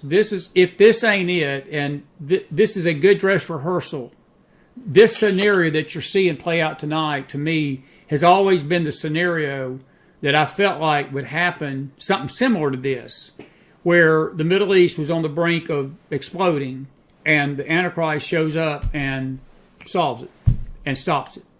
Your question's valid, your statement's valid. I can't say for certain it's this, but this is a dress rehearsal. At the very least, it's a dress rehearsal for things to come. And Kleo brings a good point about the 911 thing, the system. But let me ask Pat Isaac's questions first. What does Biden say about all this? Not a blanking thing, Pat. And is he missing in action or hiding? He's both. He was gone by 12 noon today. They had a barbecue, Pat. Seriously, this is. I'm not making this up. It's all over the networks. Yesterday, in the middle of this travesty, Americans dead, because they knew at least 7 were dead yesterday. It's up to 11 tonight. Israel under attack. 1,200 missiles. As of 12, it was 900 dead Sunday. It's 1,200 today. 5,000 missiles being rained down on them, and another probably 1,000 from the north. Nations in turmoil, countries in turmoil. No Speaker of the House. Everything is going. You know what Joe Biden was doing yesterday? He was barbecuing for donors. He was having a barbecue at the White House for his staff and the donors of the Democratic Party. I heard today, Kleo, I don't know if you heard this, but he was meeting with the special counsel on the dock situation very conveniently when all this is going on. And there was one thing I saw, I should have put it on there. All the bad news about the Biden family has miraculously disappeared off the news, hasn't it? Absolutely. Well, we're not hearing about Hunter. We're not hearing about... we're not even hearing about. We're not hearing about Donald Trump. We're not hearing about Biden's health, his stupidity. We're not hearing about it. We're not hearing about anything. We're not hearing about the speakership. No, we're not. We're not hearing about any of it. We sure ain't. We sure ain't. A couple of good questions. You still up? I know it's lunchtime. If you get hungry, you can tell me when you're getting ready to leave. I'm just getting started. I don't usually do lunch. It's all good. I'm just getting started. Liz Goldman says, don't you think the attack on Israel is a message to America? Is the Pope Catholic? Yeah, it's a message. I think I read his statement. I didn't, I read the headlines and I didn't even read the rest of his statement. Yeah. It would have been a week, but no, just... It's a message. We're in for difficult times. I may have mentioned before, didn't I, that were people going through the streets of Sydney looking for Jewish boys. Yes. Yes. If this spills over into your streets, this is the concern. This is a concern. Anita Stevenson says, Chris, who do you think will be able to step in and stop this, or is it stoppable? Anita, that's a tough question. Look, this is not going to be solved politically. Look, in the short term, the only people that can stop it is the Israelis. The Israelis are going to have to clean this terrorist organization out if they want peace. If they don't want this to happen again, Hamas got to go. There has to be. Cedric Gibbons' comment was a little tough, but I tend to agree with Cedric. You're going to have to make Gaza a parking lot. And you're going to have to basically let the Palestinian people know you're on our territory. And I know that there's political forces in Israel, just like there are in America, that don't have a stomach to do that. But if they don't do that, you're going to keep having this problem. They're going to have to go into Lebanon eventually and deal with Hezbollah. That is why you don't want a Palestinian state. Because to have a state, you would have to go into a sovereign country to take care of these terrorists. They ain't got to do that tonight. Gaza belongs to Israel, even though they've annexed it. And thanks to Mr. Bush Jr. and Mr. Sharon, who's no longer with us, and Bush Jr. is a bygone product of the past, a poor, pathetic excuse for president. Gaza was annexed to the Palestinians thanks to the weakness of Ariel Sharon. But make no mistake about it, that's Israel's land. But if you make that a state, it becomes a whole different ball of wax, correct? Is what I'm saying true, Ms. Kleoudis? Yes, Mr. McDonald, absolutely. I just want to make sure. But to answer your question, know, Anita, what do you think, Anita? I mean, how do you answer? I don't think there's anybody that can stop it right now, at least politically. Now, spiritually, Anita, that's a whole. I can answer that one quickly. The only person that can step in and stop it is the good Lord above, but He's not coming right now. He's not, at least physically. He's got to come for the church first. There's going to be 7 years in between that and when He physically comes back to earth. At least that. But, hey, Chris, it just reminds me, when I mentioned my Jewish, I have a friend who's quarter Greek, three-quarter Jewish, and she sent me, she's not a Messianic Jew, she's Jewish, and she sent me a message, we need the Messiah now. Yeah. Because they don't know. And, it really challenged me. They're waiting for someone who's already come. So sad. Such desperation amongst the Jewish people right now. And as for a solution, it certainly isn't Biden. And it certainly isn't, the government that we have in Australia or, many governments around the world. We've been, around the world, they've been weakened by political correctness. They've been weakened by open borders. The demographics of London have changed. The demographics of Australia have changed. They're trying to do that to you via your southern border. And previous Obama's, when there was conflict, the refugees, he would always pick Muslim refugees. Barely Christians were allowed into the country. This was intentional. This was intentional to change, the kind of the makeup and the demographics of all Western free nations. And we're something like this happens and our leaders can barely make a strong statement. We need you need a wartime president right now. Yeah, we do. We really do. Anita, your question, I will tell you this, and I alluded to it with Dennis's statement. The coming man of sin will solve this briefly. He will solve it for a season. He's the white horse rider of Revelation 6. He will bring peace to the earth for a short time. But long term, it ain't going to be solved. And again, only time will tell what Israel does with this. Corey, your question about him refusing military from her question was, and I'll just go ahead and read it so I'll make sure I don't get it wrong. Corey's asking the question. She says, do you know if Netanyahu is accepting military help from other nations? Last I heard, he was refused. I don't know if he is or not, Corey. We'll check into that for tomorrow. We'll update that on the update. Carol Smith says, do you think these protest mobs will turn violent? Oh, yeah, Carol. They're already turning violent. Without a doubt, they are turning violent. Just about the military aid, when Biden and Netanyahu had their phone call on Sunday, allegedly Biden said to him, help is on its way. So is that what Curry meant? Yeah. And anyway, Corey says it's not a laughing matter now, but one of our great prophets was in Israel a few months ago declaring peace and the destruction of their enemies over Israel. What happened? Which one was that? Was that the one you told me about tonight? Was that the same one? Yeah, I the one that's doing her prophecy fulfilled as we speak, I think. Was that the one that she's talking about? Does it rhyme with race, Corey? I'm just curious. I think that's who we're talking about. Who are you talking to, Corey or me? Well, I'm talking to you too, but she said she declared peace and the destruction of Israel's enemies over Israel. We ain't even got to the prophetic nonsense tonight. But No, I know. She was doing every prophecy that she'd ever mentioned Israel. She must have done a word search and was, and it kind of never makes any sense anyway. And all I know is that I didn't see any prophecies about this happening. no, none of them did. They didn't warn anyone.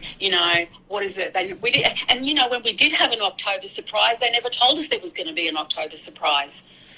Corey says it rhymes with bullock. Thank you, Corey. That's all I need to know. Thank you. That one. Oh, okay. That one. We know who it is now. That don't surprise me.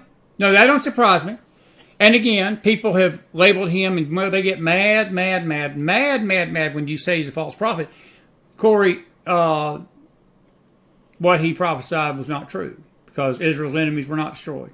Israel's enemies have inflicted great damage on her tonight. 1,200 are dead. I think we pretty much settled that he's not authentic.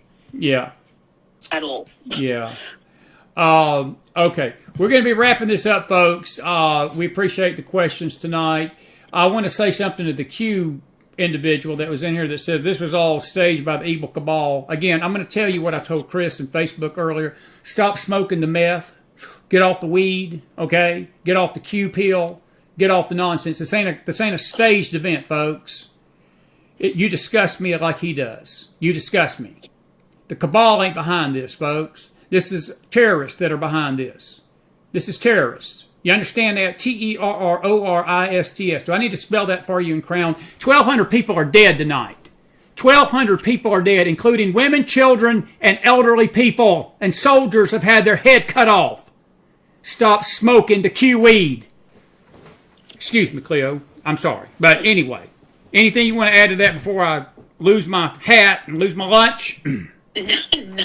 No, there's nothing more to add, really. I mean, we pretty much we know that this is evil beyond words, that the days are dark, that the scriptures told us that these days would come, and they're upon us, we need to stop listening to nonsense and be diligent, be circumspect, and read the Word of God, and just don't get caught up in senseless, useless things that don't achieve anything. Trying to, passing on conspiracy. When I say conspiracy, I mean the really wacky stuff, the stuff that demonizes Israel without any proof, is not helpful to anybody. It's certainly not helpful to those people and the families that were massacred this last week. Thank you. And these people that were massacred, their families, to read something like that. I mean, if that was your child, and someone said, it was just an actress, why are we heaping more pain upon these people? Because we've got people, Kleo, not only not without a brain, but they've got no moral fiber whatsoever in their body, and their brains have been given over to a demonic fog called Q. Yeah. And there's nothing you can do. It's like an incurable disease. You can't solve the disease, because these people, and you know this because you've had friends that have went after you and fought you and been ugly to you, and I've had it too, where people are blaming Israel to me, and this is just staged, Chris. It's just a movie. Don't worry about it.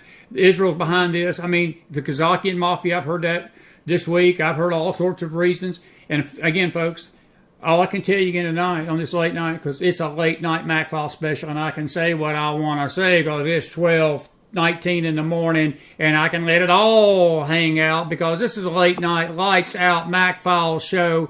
Get off the Q weed. Get off the Q nonsense and get some freaking brain in your body. Can I say that with some force tonight? I'll say amen to myself. We're all amening, absolutely. Amen. I'll amen myself.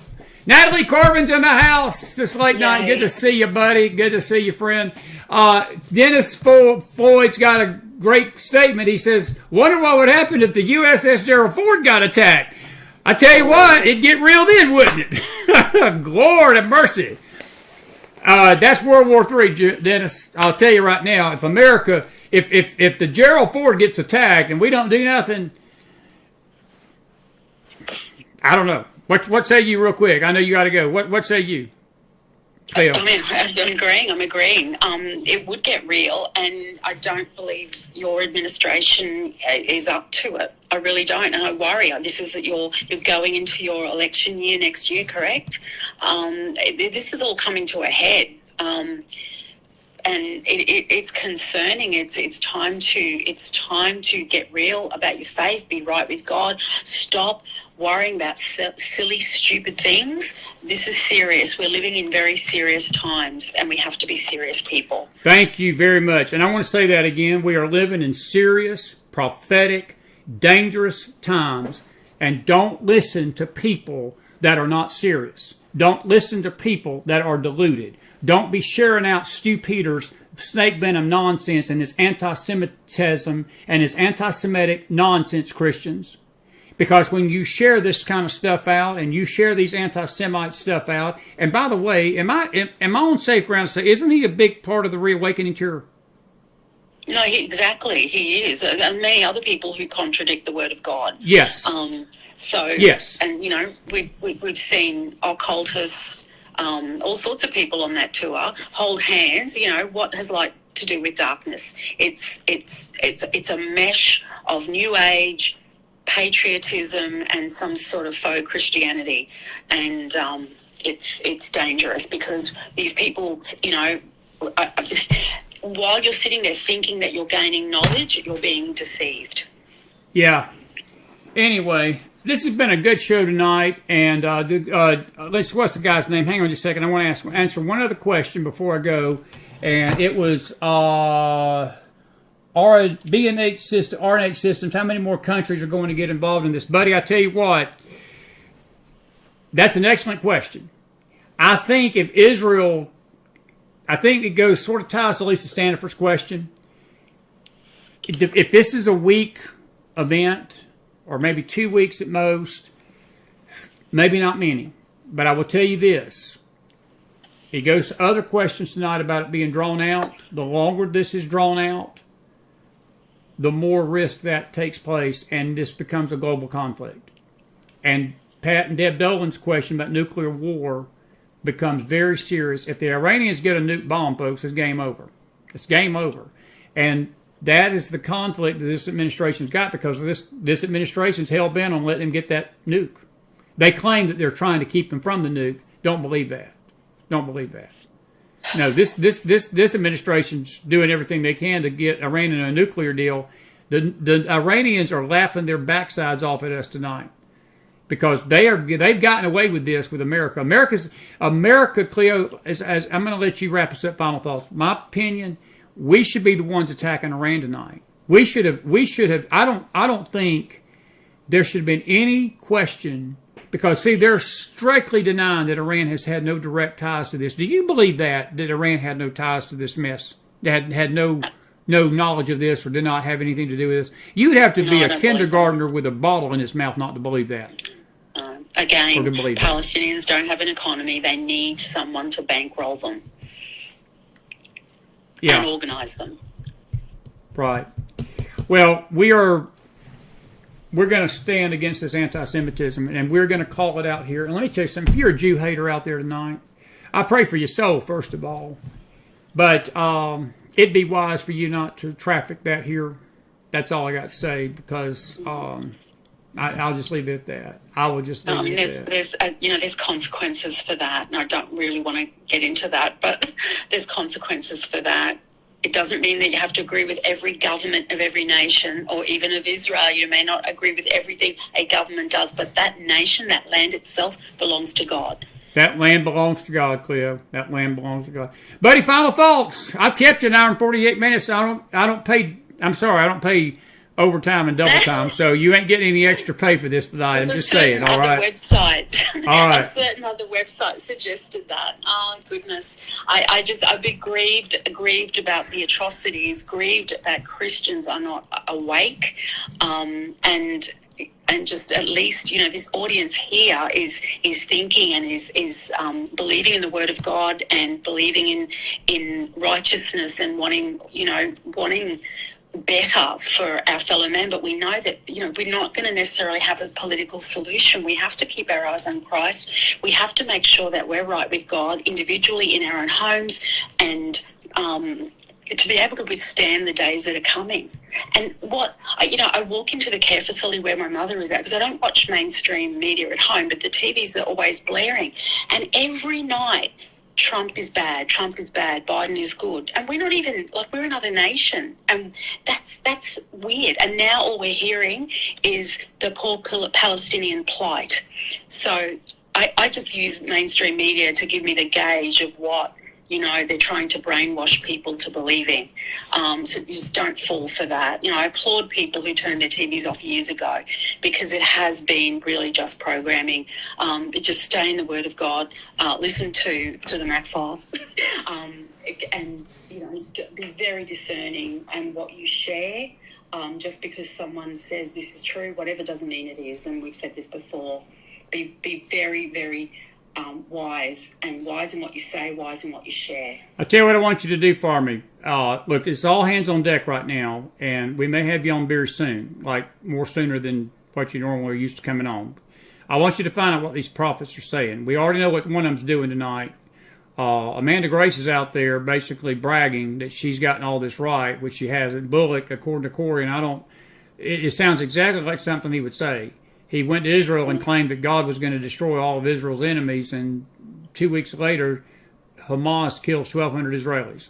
So I want you to find out sort of what I hadn't been able to stomach this stuff. No, I heard that, it comes up, and it's nauseating, because, we know that nations are conspiring. I'm not a prophet, but I know that nations will conspire against, a nation of God.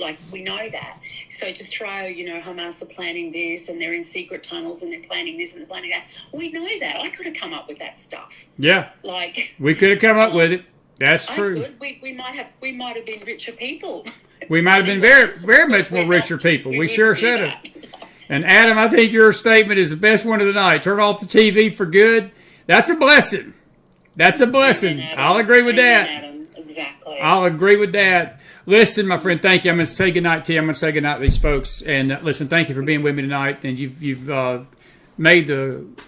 stayed with us an hour and 51 minutes, and thank you so much. I appreciate you much. Pleasure. Good night, everybody. God bless, friend. Thank you, Kleo. Kleoudis, folks, from Down Under. Thank Kleo for that, and we appreciate her being on with me tonight. We thank you all for sticking around this late hour. Now, if you're late for work tomorrow, and you need me to write you an excuse, you just email me at macfilesforum@gmail.com, and I'll write you. They were in my show last night, and they overslept because we stayed. Now, you have people out west, I can't do that for, because y'all, it's only 10 o'clock out there, so you can't do that excuse. But you people in the east, it's 2 o'clock in the morning. And no, what time is it? It's 12:30. I'm sorry, I'm looking at the time we've been on. It's an hour and 52 minutes. It's 12:29. So if you need me to write you an excuse in the morning, just let me do that, and I'll write you one. Emily Courtney's in the house. Good to see you tonight. Everybody's here. Good to see everybody. And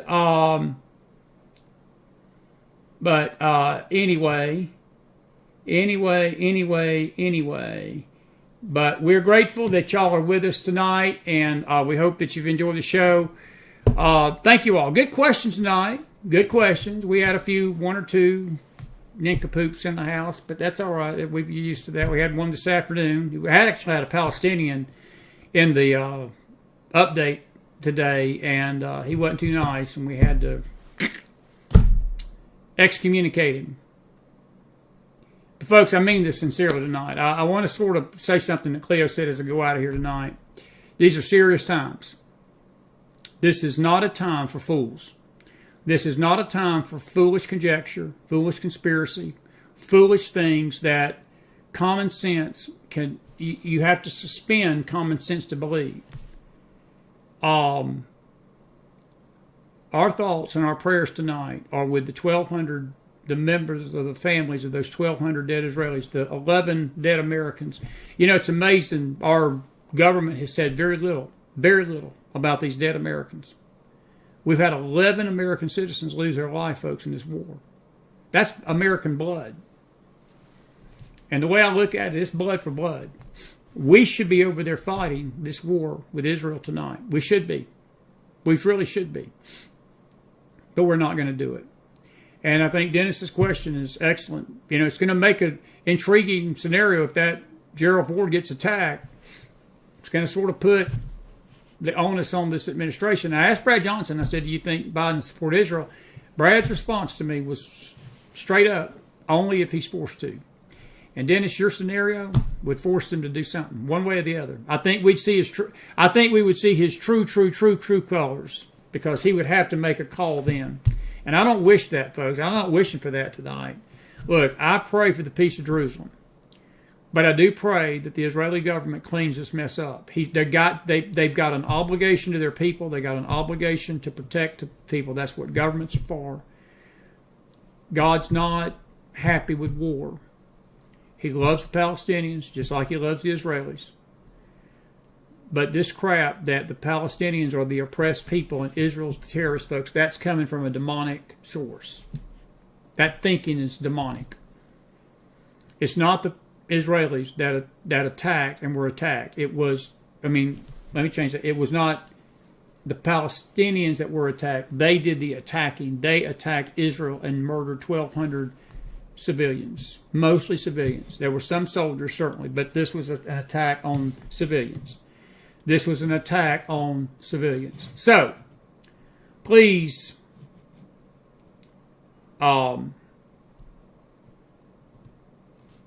be serious. And Gail, your comment is pathetic.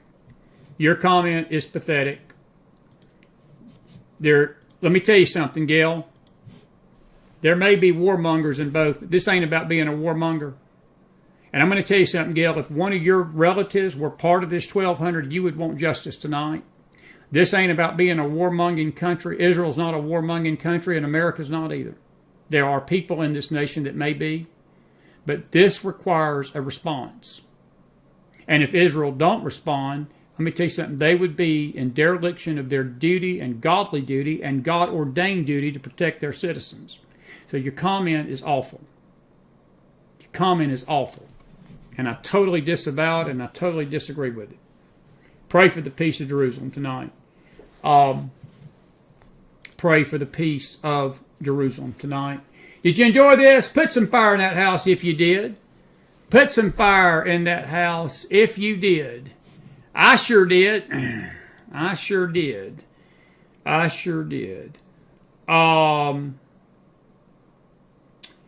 I didn't know that the First Baptist of Knoxville, I saw that on our local station. I'm in Knoxville, John. We're neighbors. Sunnyside Baptist of Kingsport, who are now on tour in Israel. We're praying for their safety. I saw that on our local station last night. John, nice to meet you. Fellow Knoxvillian here with a crooked cowboy hat on. I had a good time with y'all tonight. I like these late night, lights out, back file shows. Now, I will tell you, folks, we've been on here a lot today. We will be on here as conditions warrant. We're going to have another update tomorrow. We got Eric Karen tomorrow night. James R. Late. We're going to do another late night show tomorrow night. You have to really hide the kids tomorrow night with James R. We're not going to go 2 hours with James. We'll go about 30 minutes. But conditions on the ground right now are warranting we stay with you and notify you and keep you updated. So please understand, this ain't the norm. But when things like this happen, this is why we're on. This is what the purpose of the Mac Files is about, to keep you informed and discuss this with you and come on and give you our thoughts and help encourage you through this time. This is a time for serious people. And I want to say this tonight again. I said it Saturday morning. We as the children of God, if we say we're the children of God, then we're going to support Israel. And I say it tonight as I close, we need to start acting like it.